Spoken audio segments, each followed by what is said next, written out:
ओम नमो भगवते वासुदेवाय। हर हर महादेव।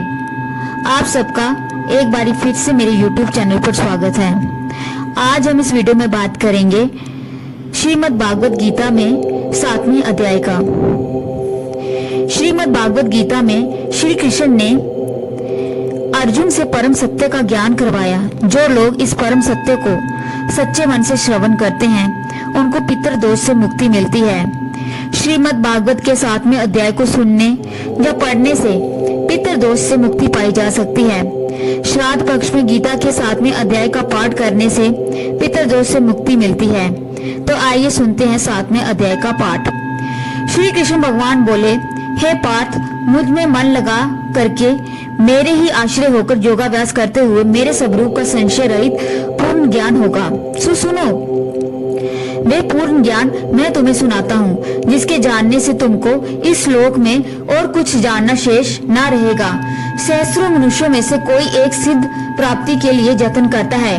उन जतन करने वाले सिद्धों में से कोई ही मुझे ठीक जान पाता है। पृथ्वी, जल, अग्नि, वायु, आकाश, मन, बुद्धि और अहंकार, ये 8 प्रकार की मेरी प्रकृति माया है। इस प्रकृति को अपरा, अचेतन अर्थात जड़ कहते हैं। और हे महाबाहो, इससे दूसरी प्रकृति चेतन है, जिसने संपूर्ण जगत धारण किया है। इन्हें दोनों प्रकृतियों से सब प्राणी मात्र उत्पन्न होते हैं। ऐसा जानो, ये प्रकृतियां हमसे ही उत्पन्न हुई हैं। इस प्रकार जगत की उत्पत्ति और प्रलय का कारण मैं ही हूँ। हे धनंजय, दागों में जिस प्रकार मणि पिरोई जाती है, उसी भांति ये संसार मुझ में ही गूंथा हुआ है। मुझसे परे और कुछ भी नहीं है। हे कुंती पुत्र, जल में रस मैं ही हूँ, चंद्रमा और सूर्य में प्रभा मैं ही हूँ, सब वेदों में प्रणव मैं ही हूँ, आकाश में शब्द तथा पुरुषों में पौरुष मैं ही हूँ। हे अर्जुन, पृथ्वी में जो सुगंध है तथा अग्नि में जो तेज है मैं ही हूँ। हे पार्थ, संपूर्ण प्राणियों में सनातन बीज रूप मुझको ही जानना। बुद्धिमानों में बुद्धि रूप और तेजस्वियों में तेज मैं ही हूँ। हे अर्जुन, काम और रोग रहित बलवान पुरुष में बल और पुरुष में धर्म के विरुद्ध ना जानने वाले कर्म मैं ही हूँ। जितने सात्विक, राजस, तामस पदार्थ हैं, वे सब मुझसे ही उत्पन्न होते हैं, परंतु उनमें मैं नहीं रहता हूँ। ये सब मुझ में है। सत्य, रज, तम, ये तीनों गुणों के प्रभाव से ये सारा संसार मोहित रहता है। इस कारण ये इससे परे मुझे अव्यय परमात्मा को नहीं जानता। मेरी ये गुणमयी और दिव्य माया अत्यंत दुष्कर है। जो मुझको अनन्य भाव से बचते हैं, वे इस माया को पार कर जाते हैं। जो पापी, मूढ़, नराधम माया ने जिनका ज्ञान हर लिया है और आसुरी भाव ग्रहण किए हुए हैं, मुझको नहीं पाते हैं। हे भरत श्रेष्ठ अर्जुन, 4 प्रकार के जीव मुझको बचते हैं।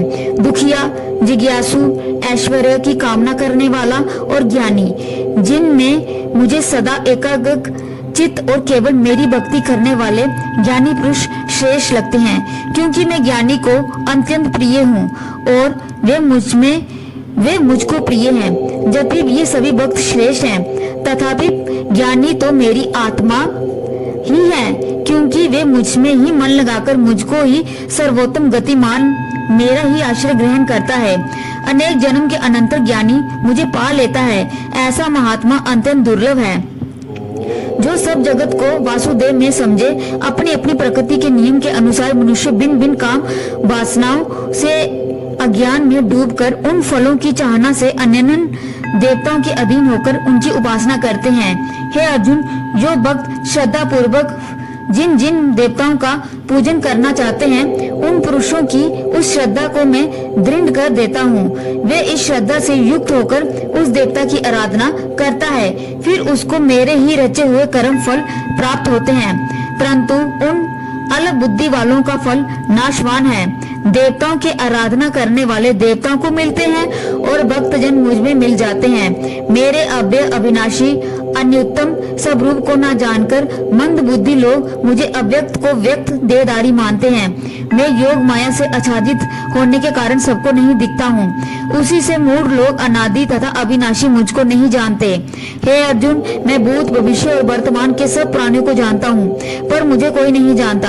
हे भारत, हे परंतप, इच्छा और द्वेष से उत्पन्न होने वाला सुख दुख आदि द्वंद्वों के मोह से जगत के सभी प्राणी ब्रह्म में फंस जाते हैं। जिन पुण्यात्माओं के पाप नष्ट हो गए हैं, वे पुरुष द्वंद्व के मोह से छूटकर दृढ़ निश्चय करके मेरी भक्ति करते हैं। जो मेरा आश्रय लेकर जन्म मरण के दुख दूर करने के अर्थ प्रयत्न करते हैं, वे पुरुष ब्रह्मा, आत्म ज्ञान और संपूर्ण ज्ञान को जानते हैं। जो अधिभूत, अधिदेव और आदि यज्ञ इन सब में व्यापक मुझे जान पाते हैं, वे समादिष्ट पुरुष मरण काल में मुझको जानते हैं।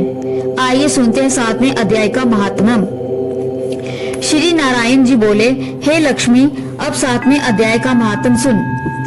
एक पटेल नामक नगर था जिसमें शंकुकरण वैश्य रहता था। वे व्यापार करने को नगर के बाहर कहीं प्रदेश को जा रहा था। रास्ते में शंकुकरण को एक सर्प ने डस लिया, जिससे वे मर गया। तब उसके साथी दाह क्रिया करके आगे को सिधारे। जब लौटकर घर में आए, तब उसके पुत्र ने पूछा, मेरे पिता शंकुकरण कहाँ हैं? तब उन व्यापारियों ने कहा, तेरे पिता को सर्प ने डस लिया था, सो वे मर गया, और ये पदार्थ तेरे पिता का है, सो तू ले। पुत्र ने कहा, जिस सर्प ने मेरे पिता को काटा है, मैं उसको मारूंगा। उन व्यापारियों से कहा, चलो वे ठोर मुझे बताओ जहाँ मेरे पिता शंकुकरण को मारा है। व्यापारियों ने वहां ले जाकर खड़ा किया। देखा तो वहां एक बामी है, जिसे वे कुदीले से खोदने लगा। जब छेद बड़ा हुआ तो वहां से एक सर्प निकला। सर्प बोला, तू कौन है? मेरा घर क्यों खोदता है?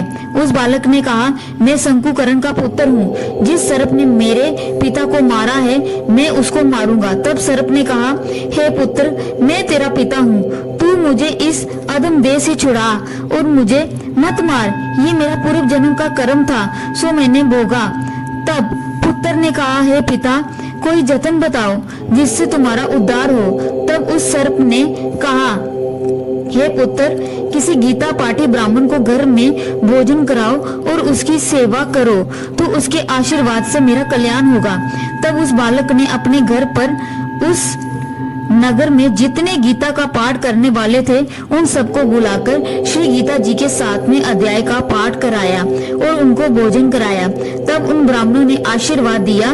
तब तत्काल वे अदम देह से छूटकर देव देही पाकर विमान पर चढ़कर आकाश मार्ग को जाता हुआ अपने पुत्र को धन्य धन्य कहता हुआ बैकुंठ धाम को प्राप्त हुआ।